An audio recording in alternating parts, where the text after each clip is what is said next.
Hello everyone, I am S V sir, director of BMC classes करना। आज फिर आपके लिए लेके आया हूँ। हमारा चैप्टर चल रहा है फंक्शन।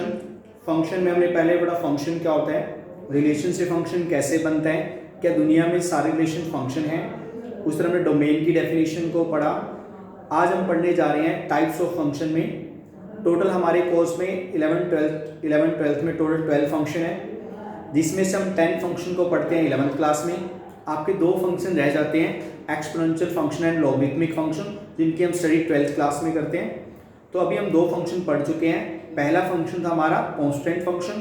कांस्टेंट फंक्शन क्या था कि एक तीर एक निशाना। उसके बाद हमने पढ़ा था आइडेंटिटी फंक्शन। आइडेंटिटी फंक्शन का नाम हमने दिया था जैसे को तैसा। इसी सीरीज में एक मोस्ट इंपॉर्टेंट फंक्शन आपके लिए लेके आ रहा हूं मैं, modulus function. Very very important for 12th class. 12th class में मॉडुलस फंक्शन से रिलेटेड आपके 4 मार्क्स का क्वेश्चन आएगा पक्का, मोस्ट इंपॉर्टेंट आपके लिए। हमारे टॉपिक का नाम है मॉडुलस फंक्शन। कौन सा function? Modulus function. Modulus function कैसा होता है? Modulus function y equal to f of x equal to x का मॉड। मॉड का क्या काम होता है? नेगेटिव को पॉजिटिव बना देना, और पॉजिटिव को मॉड क्या रखते हैं? पॉजिटिव है। मान लो कि आपके हाथ में मशीन है, उस मशीन के अंदर आप कोई नेगेटिव नंबर डालते हो तो बाहर कैसा आएगा? वो पॉजिटिव नंबर आएगा। लेकिन मशीन के अंदर क्या कर सकते हो आप? नेगेटिव नंबर भी डाल सकते हो, पॉजिटिव। लेकिन जो आपकी आउटकम आएगी, जो आपका रिजल्ट आएगा, वो क्या आएगा? हमेशा पॉजिटिव नंबर। तो मेन इंपॉर्टेंट है इसकी रीडिफाइन। बच्चा कंफ्यूज रहता है इसमें, रीडिफाइन। इसी फंक्शन को मैं क्या कर रहा हूं? रीडिफाइन कर रहा हूं। कैसे कर रहा हूं? x if x greater than equal to 0 minus x if x less than 0। ये क्या करें? 0 इसका फ्लक्चुएटिंग पॉइंट है कि 0 से इधर तो कैसी वैल्यू देगा? नेगेटिव, और 0 से इधर कैसी वैल्यू देगा? पॉजिटिव। अब हमारा नेक्स्ट टॉपिक क्या रहता है इसी में? डोमेन। डोमेन क्या है? मैंने सिखाया था आपको कि 4 तरह की बीमारी है। एक तो 0/0 फॉर्म, एक समथिंग नॉन 0/0 फॉर्म, और रूट के अंदर नेगेटिव, या इंफिनिटी/इंफिनिटी। हमें चेक करना है कि इन चारों में से आपको कोई बीमारी तो नहीं लग रही है। अगर हम यहाँ पे देखें, ना तो ये 0/0 फॉर्म बन रहा है, ना ये समथिंग नॉन 0/0 फॉर्म बन रहा है, अंडर रूट भी नहीं, एक नेगेटिव तो आ ही नहीं सकता अंडर रूट के अंदर, ना ये इंफिनिटी/इंफिनिटी है। जब इनको चारों में से कोई भी बीमारी ना लगे तो ये क्या है? स्वस्थ है। स्वस्थ है तो इसकी फुल क्या है? Full R. डोमेन क्या है इसकी? Full R. अब हम रेंज निकालते हैं, रेंज ऑफ वाई। क्या काम होता है? नेगेटिव को भी पॉजिटिव बनाना। यहाँ पे समझने की कोशिश करते हैं। जैसे एफ ऑफ एक्स क्या दे रखा है? एक्स का मॉड। मैंने डोमेन से 1 वैल्यू डाली तो -1 का मॉड भी कितना आएगा? 1। अगर मैं पॉजिटिव 1 डालता हूं, मॉड के अंदर जाएगा तो कितना आंसर आएगा? 1। मॉड का क्या काम होता है? नेगेटिव को पॉजिटिव बना देना। अब मैं जैसे यहाँ पे -1.2 वैल्यू डाल रहा हूं, तो मॉड के अंदर -1.2 वैल्यू डालती मशीन कैसे बाहर निकालेगी? Positive number. अगर मैं 1.2 वैल्यू डाल रहा हूं तो मशीन क्या करेगी? पॉजिटिव है पहले, इसको क्या बाहर निकालेगी? पॉजिटिव। अगर मैं यहाँ पे 0 लेता हूं तो 0 का मॉड क्या होगा? 0 का मॉड क्या होता है? 0। तो मैंने क्या नोटिस किया? हर बार वैल्यू कैसी आएगा? मैं रियल लाइन के अकॉर्डिंग देखूं, यहाँ पे ये 0, या तो वैल्यू मेरी 0 आएगी या 0 से ग्रेटर आएगी। तो इसकी रेंज क्या होगी? है क्लोज इंटरवल 0 to इंफिनिटी। अब इसका ग्राफ बनाने का क्या है? आपको सिर्फ डायलॉग याद रखना है ग्राफ बनाने के लिए। 12th क्लास में जैसे आप मूव करोगे, सबसे पहला चैप्टर मिलेगा आपको रिलेशन एंड फंक्शन, वहां पे एज इट इज रखा है ये। उसके बाद आप चैप्टर पढ़ोगे कंटिन्यूटी। कंटिन्यूटी में इसके बेस्ड 4 मार्क्स का क्वेश्चन बनता है। उसके बाद हम पढ़ेंगे लास्ट में properties of integration 12th class में।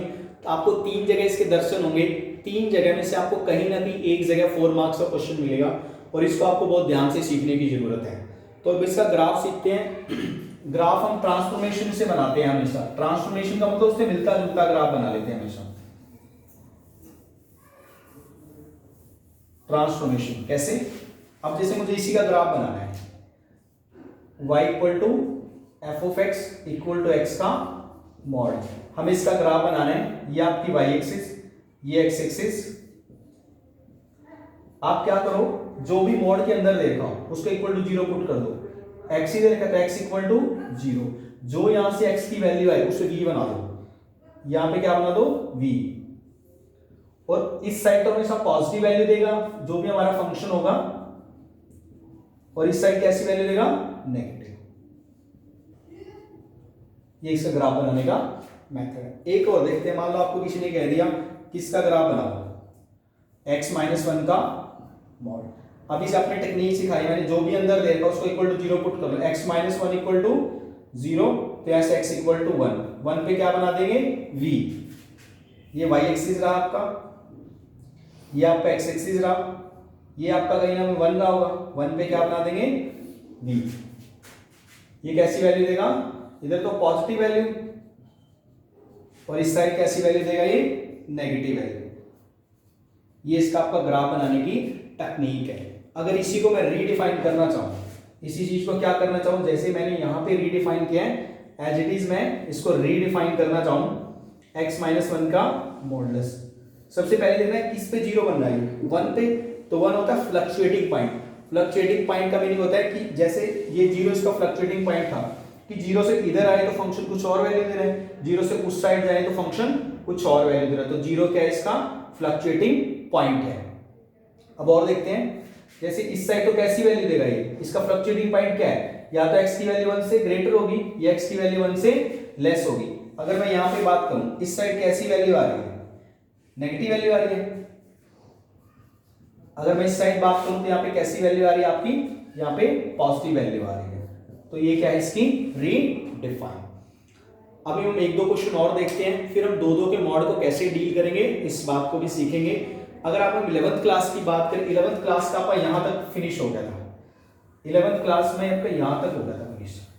लेकिन ये टॉपिक 12th क्लास के लिए भी मोस्ट इंपॉर्टेंट है, तो जितना 12th में यूज हो रहा है उसको साथ के साथ निपटाएंगे, ताकि मैं जब आपको 12th क्लास में याद दिलाऊं चीजों को, आपकी रिवीजन कराऊं, आपको ये पहले से आता हो कि एटलीस्ट आप जब 12th क्लास में जाएं, जो चीजें 12th क्लास में बोर्ड के लिए इंपॉर्टेंट रही है हमेशा से, वो आपको पहले से ही आनी चाहिए। तो मैं इस चैप्टर को, इस टॉपिक को और आगे बढ़ा रहा हूं, और कैसे अभी सीखते हैं इसको थोड़ा सा और।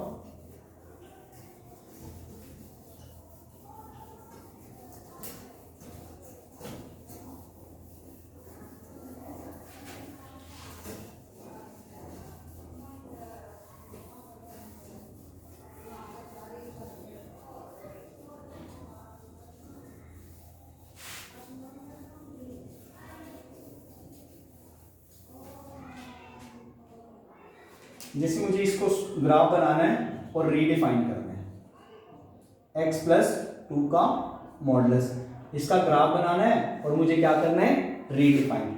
तो सबसे पहले तो मैं क्या करूंगा, जो यहाँ पे देखा उसको इक्वल टू 0 पुट करूंगा, x+2 इक्वल टू 0, तो यहाँ से x की वैल्यू कितनी आ गई, -2। अब मुझे क्या करना है, -2 पे क्या बनाना है, v। ये x इक्वल टू -1 है, ये x इक्वल टू -2, ये क्या बन गया आपका v। तो अभी हमने सीखा इस साइड तो कैसी वैल्यू आएगी, पॉजिटिव, पॉजिटिव मतलब एज इट इज बाहर आएगा।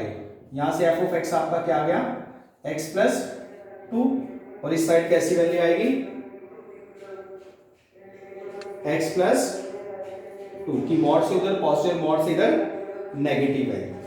तो इसको देखते हैं हम रीडिफाइन में। फ्लक्चुएटिंग पॉइंट क्या है, जिसपे 0 बनना होता है, या तो x की वैल्यू -2 से ग्रेटर होगी या x की वैल्यू -2 से लेस होगी।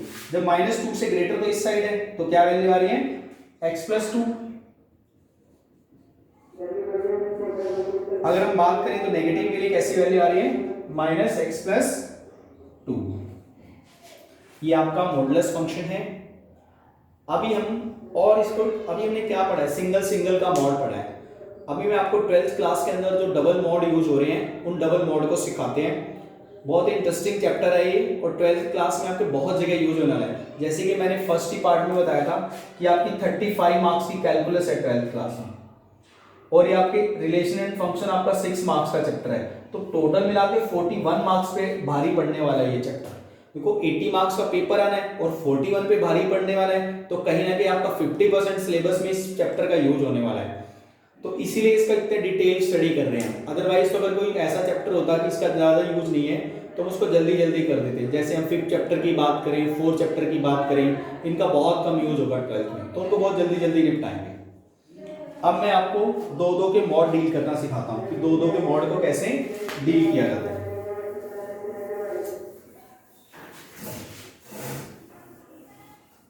हम डबल मॉड को देखते हैं कैसे।